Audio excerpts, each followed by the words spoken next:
Students, good morning.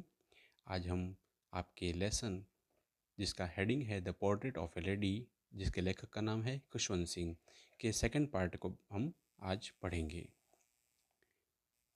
Second part जहाँ start होता है वो हम लोग देखते हैं। इस हिस्से में कवि के लेखक कह रहा है, When my parents were comfortably settled in the city for us, they sent us for us. मेरी दादी माँ के साथ स्कूल जाने के बाद में हम लोग जब मेरे माता पिता आराम के साथ शहर में बस गए तो उन्होंने हमको बुलावा भेजा। That was a turning point in our friendship. यह हमारे मित्रता का एक निर्णायक बिंदु था। Although we shared the same room, my grandmother no longer came to school with me. यद्यपि हम एक ही कमरे में रहते थे, मेरी दादी माँ और मेरे साथ स्कूल तक नहीं जाती थी।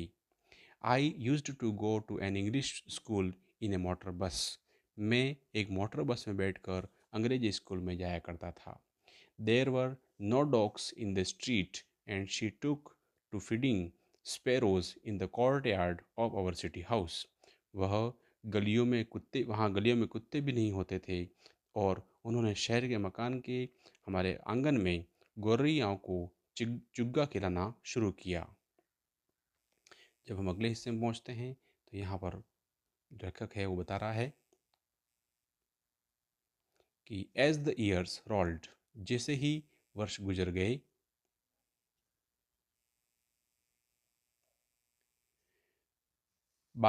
rolled by, we saw less of each other.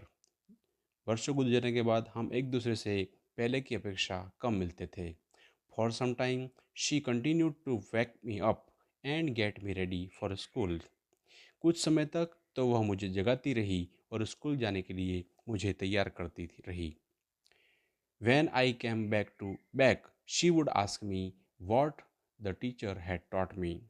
जब मैं वापस आता तो वह मुझसे पूछती कि अध्यापक ने मुझे क्या पढ़ाया।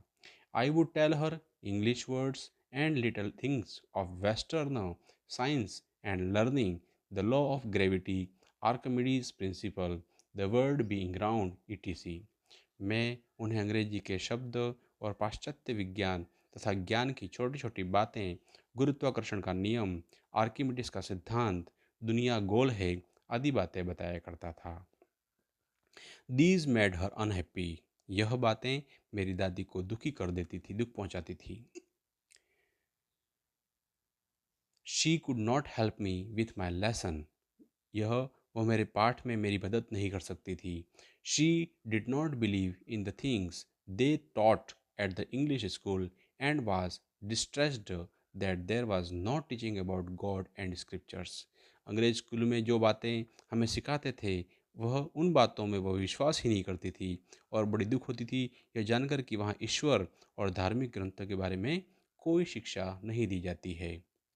One day I announced that we were being given music lesson. एक दिन मैंने स्पष्ट बता दिया कि हमें संगीत की शिक्षा दी गई। She was very disturbed. वह इस बात को सुन करके बहुत ही डिस्टर्ब्ड हो गई। To her music had lewd association. उसके अनुसार जो संगीत है उसका संबंध दुष्टता व कामुकता से होता है। It was monopoly of harriers and beggars and not meant for gentle folk. इस बात पर तो केवल वेश्याओं और भिखारियों का ही एकाधिकार था और यह भद्रजन पुरुष जो समूह है उनसे इसका कोई मतलब नहीं था। She said nothing but her silence meant disapproval. उसने कहा तो कुछ नहीं लेकिन उसके चुप रहने का मतलब उसकी अस्वीकृति होती थी। She rarely talked to me after that. इसके बाद वह मुझसे कभी कभी ही बात करती थी। अगले पैराग्राफ में लेसन के अंदर कवि लेखक जो है वो बता रहा है, यहाँ पर कह रहा है लेखक कि When I went up to university, I was given a room for my own. जब मैं विश्वविद्यालय में पढ़ने के लिए गया तो मुझे स्वयं के लिए एक कमरा दे दिया गया। The common link of friendship was snapped. इसने हमारी मित्रता की सामान्य कड़ी को झटके के साथ तोड़ दिया। My grandmother accepted her seclusion with resignation. मेरी दादी माँ ने समर्पण की भावना से एकांतवास को स्वीकार कर लिया. She rarely left her spinning wheel to talk to anyone. वह किसी से बातचीत कर समय केवल कभी-कभी अपने चरखे को चलाना बंद करती थी. From sunrise to sunset, she sat by her wheel spinning and reciting prayers. सूर्योदय से लेकर करके सूर्यास्त तक वह अपने चरखे के बगल में बैठा करती और काटती रहती थी और भजन को गाया करती थी. Only in the afternoon she relaxed for a while to freedom to feed the sparrow. केवल मात्र तीसरे प्रहर अर्थात दोपहर में वह गौरैयाओं को दाना खिलाने के लिए थोड़े समय आराम करती थी.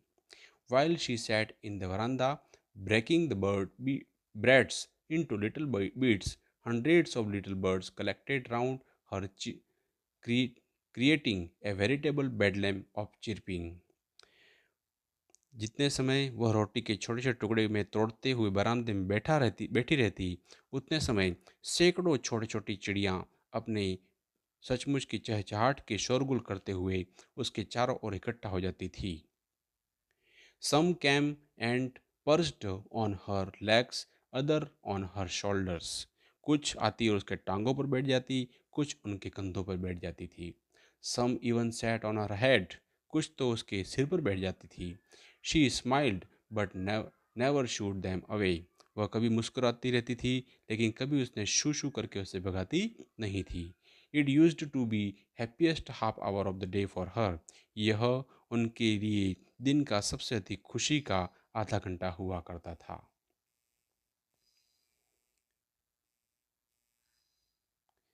लेखक कहता है, When I decided to go to abroad for a further studies, I was sure my grandmother would be upset. जब और आगे अध्ययन करने के लिए मैं विदेश जाने का निश्चय किया, तो मुझे विश्वास था कि मेरी दादी माँ परेशान हो जाएगी. I would be I would be away for 5 years, and at her age, one could never tell. मैं 5 वर्षों के लिए जाने वाला था और कोई भी कुछ भी नहीं कह सकता था. But my grandmother could, लेकिन मेरी दादी कह सकती थी. She was not even sentimental, वह बिल्कुल भावुक नहीं हुई. She came to leave me at the railway station but did not talk or show any emotions. वह मुझे रेलवे स्टेशन पर विदा करने के लिए आई, लेकिन कोई बात नहीं की और न ही कोई भावुकता प्रदर्शित की. हर lips moved in prayer, her mind was lost in prayer. वह उसके होंठ प्रार्थना करते रहे और मस्तिष्क भी प्रार्थना में खोया रहा. Her fingers were busy telling beads of her rosary. Silently she kissed my forehead. उसने हाथों की उंगलियां भी भजन माला में और मनकों में जब में व्यस्त रही, चुपचाप उन्होंने मेरे माथा चूम लिया. And when I left, I cherished the moist imprint, as perhaps the last sign of physical contact between us. और जब मैं चला तो उसने मुझे चूमने की नाम छपने को अपने मन में संजोए रखा, जिससे कि हम दोनों के बीच यह शारीरिक स्पर्श का शायद अंतिम चिन्ह था. अगले पैराग्राफ में लेखक कह रहा है, but the there was not so after 5 years. I came back home and was my met by her at the station. लेकिन ऐसी बात नहीं थी. 5 वर्षों के बाद में जब वापस घर आया तो स्टेशन पर ही मेरी आवभगत करने के लिए वह आई. She did not look a day older. वह एक दिन भी और अधिक बूढ़ी नहीं दिखाई दे रही थी. She still had no time for words. उसके पास अभी बोलने का समय नहीं था. And while she clasped me in her arms, I could hear her reciting her prayers. और जब उस जितने समय तक वो मुझे अपने बाहुपाश में बांधा रहा, मैं उनकी प्रार्थना बोलते हुए सुन सकता था.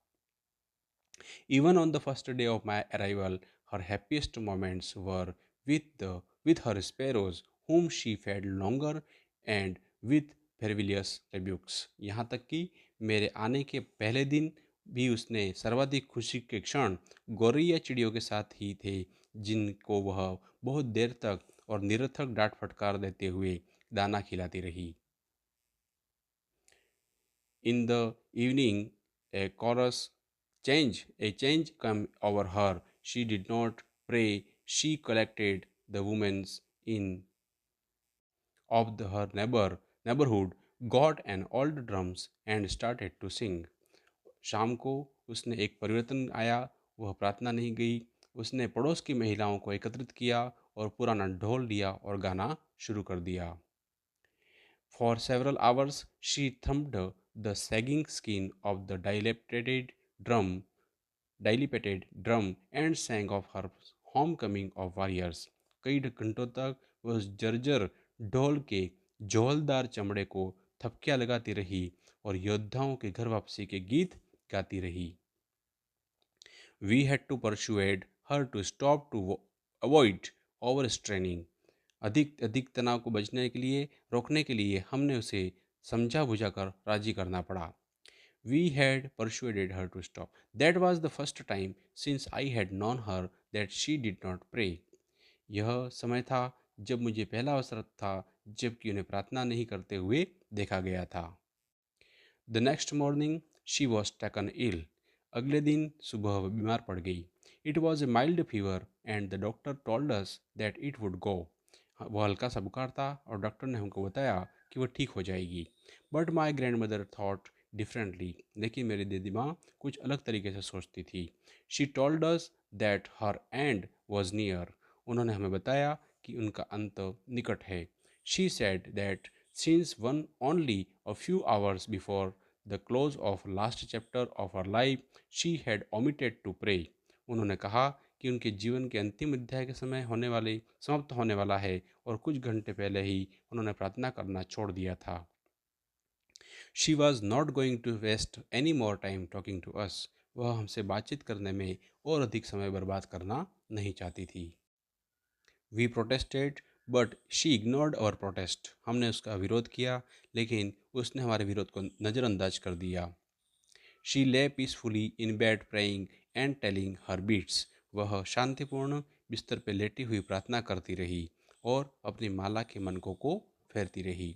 Even before we could suspect her lips stopped moving and the rosary fell from her lifeless fingers. यहाँ तक कि इससे पहले कि हमें कोई आशंका कर सकें उसके होठ हिलना बंद हो गए और उनकी निर्जीव उंगलियों से माला गिर गई। A peaceful pallor spread on her face and we knew that she was dead. उनके चेहरे पर एक शांतिपूर्ण पीलापन छा गया और हम समझ गए कि उसकी मौत हो गई है। We lifted her off the bed and, as in customary, laid her on the ground and covered her with a red shroud. हमने उसको बिस्तर से नीचे उतारा जैसा कि हमारा रिवाज था। उन्हें ज़मीन पर लेटा दिया और एक लाल कफन से उन्हें ढक दिया। After a few hours of mourning we left her alone to make arrangement for her funeral. कुछ घंटे विलाप करने के बाद हम उसे अकेला छोड़कर शवदाह करने की व्यवस्था में लग गए। In the evening, we went to her room with the crude stretcher to take her to cremated. शाम को हम एक अर्थी लेकर के उनके कमरे में गए और उन्हें दाह संस्कार के लिए जाने के लिए। The sun was setting and had lit her room and veranda with a blaze of golden light. सूर्य अस्त हो रहा था और उनके कमरे और बरामदे को सुनहरी रोशनी से प्रकाशित कर दिया था। We stopped halfway in the courtyard. हम प्रांगण में आधे रास्ते में रुक गए। All over the veranda had in her room right up to where she lay dead and the steep wrapped in her red shroud. Thousands of sparrows sat scattered on the floor. संपूर्ण बरामदे में और उनके कमरे के ठीक उस स्थान पर जहाँ तक वह भी लाल कफन में ढकी हुई मृत पड़ी थी, हजारों गौरैया चिड़िया वहाँ पर फर्श पर इधर उधर बिखरी हुई सी बैठ गई। There was no chirping. वहाँ पर कोई चहचहाट की आवाज़ नहीं थी। We felt sorry for the birds and my mother fetched some bread for them. हम चिड़ियों की स्थिति देखकर बहुत दुख हुआ और मेरी माँ उनके लिए रोटी लेकर के आई और उस रोटी के छोटे छोटे टुकड़े किए और ठीक उसी प्रकार से मेरी दादी माँ किया करती थी। She broke into the little crumbs the way my grandmother used to and threw it to them. उसे उनके सामने डाल दिया। The sparrow took no notice of the bread. गौरैया के चिड़ियाओं ने उन रोटी के टुकड़ों की तरफ कोई ध्यान नहीं दिया। When we carried my grandmother's corpse off they flew away quietly. जब हम दादी माँ के शव को लेकर चल दिए तो वे चुपचाप उड़ करके चली गई। Next morning the sweeper swept the bread crumbs into dustbin. अगले दिन सफाई करने वाला, जो झाड़ू लगाने वाला आया, उसने रोटी के उन टुकड़ों को झाड़ू कर कूड़ेदान में डाल दिया। इस प्रकार यहाँ पर लेखक खुशवंत सिंह की the portrait of lady lesson समाप्त होता है।